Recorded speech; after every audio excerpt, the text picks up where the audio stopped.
Let's have some more news. Seco Energy Company is forcing a rate increase on the village's residents. Gator harassment and trespassers in the village of Dunedin. What are they going to do about it? Official calls for the removal of the Seco Energy trustees. Welcome to the short news.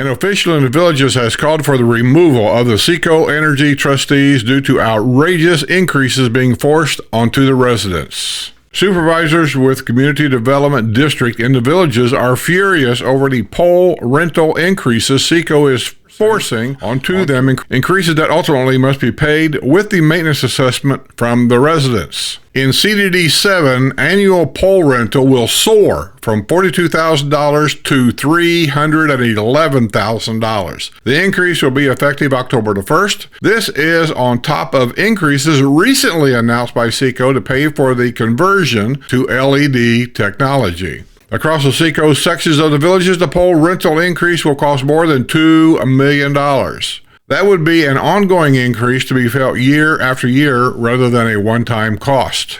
CDD 7, Judy Ann Rutherford, said the increases is ludicrous. They put their poles on our land and then they raised the rent. Supervisors had numerous questions and it was made known that Seco officials had been invited to all CDD meetings to explain the need for the increase. No one from Seco showed up.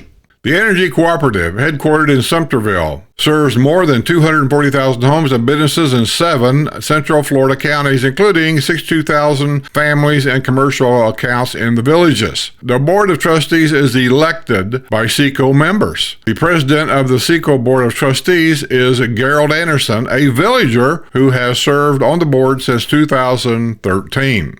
Sounds like he's getting ready to retire.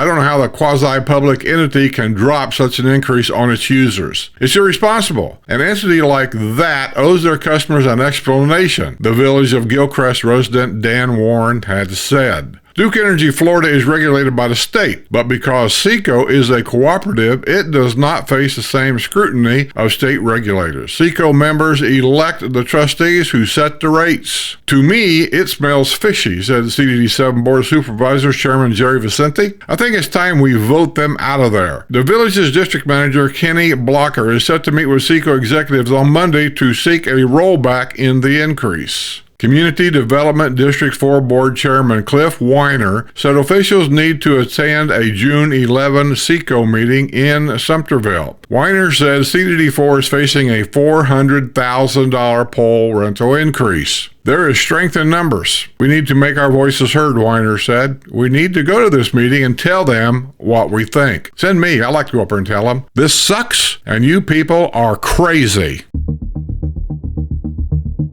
Villagers have reported to officials that young people have been taunting an alligator at their pond. You're not allowed to harass alligators. It's a state law. So you call your local sheriff. They got to come out there, get your phone, video it that they're harassing them, whatever they're doing. Call the sheriff, show them the video, get him trespassed. Vernon Peterson, who lives on Plank Street in the village of Dunedin, and his neighbors attended the Community Development District 10 Board of Supervisors meeting Thursday afternoon at Seabreeze Rec Center. Peterson, who bought his home in 2020, said young people from outside the villages have been visiting their neighborhood pond to fish. They're not allowed to do that. The young people have been parking in the cul-de-sac and walking through residence yards to get to the pond. They can't do that. That's trespass. You don't need your permission from your supervisor to protect your property. I preached this before. They've got you brainwashed. You can protect your property. Peterson, who bought the home in 2020, said young people outside the villages are visiting their neighborhood pond to fish. The young people have been parking in the cul-de-sac and walking through residence yards to get to the pond. We don't like what is happening, Peterson said. However, things are getting downright dangerous because the young people have started taunting an alligator by casting fishing lures at him. The last straw came when one of them caught a fish and then heaved it at the alligator, prompting Peterson to confront them. They got belligerent with me. Peterson said it was his understanding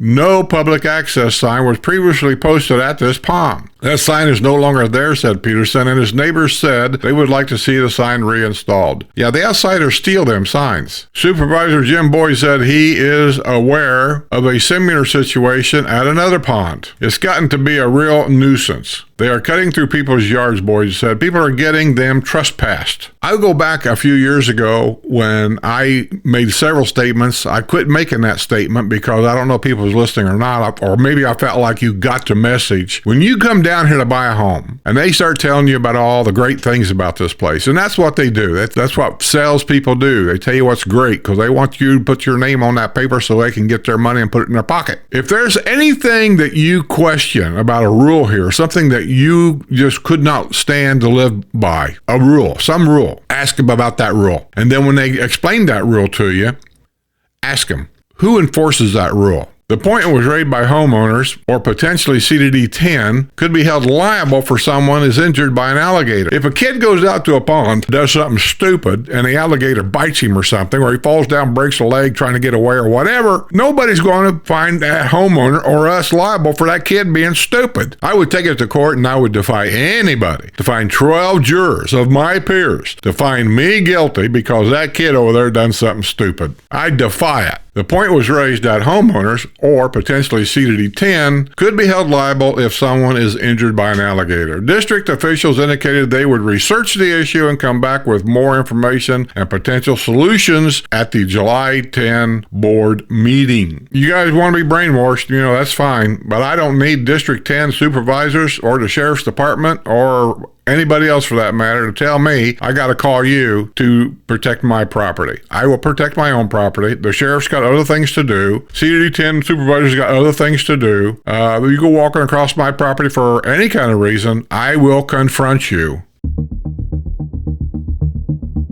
An unlicensed driver from Mexico was arrested after a traffic stop in Coleman. If you remember here a while back on the news, I said there were names like Panosovsky, Coleman, and a few other little towns you're going to start hearing more and more about because the villages is encroaching on those areas. Sebastian Baltazar Duran, 25 of Ocala, was driving a silver Toyota Corolla at 3 p.m. Tuesday on Warm Springs Avenue when a deputy noticed the vehicle had a suspiciously tinted window. Warm Springs Avenue is the main road that takes you from 44 down to the Finney, I call it the Finney area, but all the new construction down there.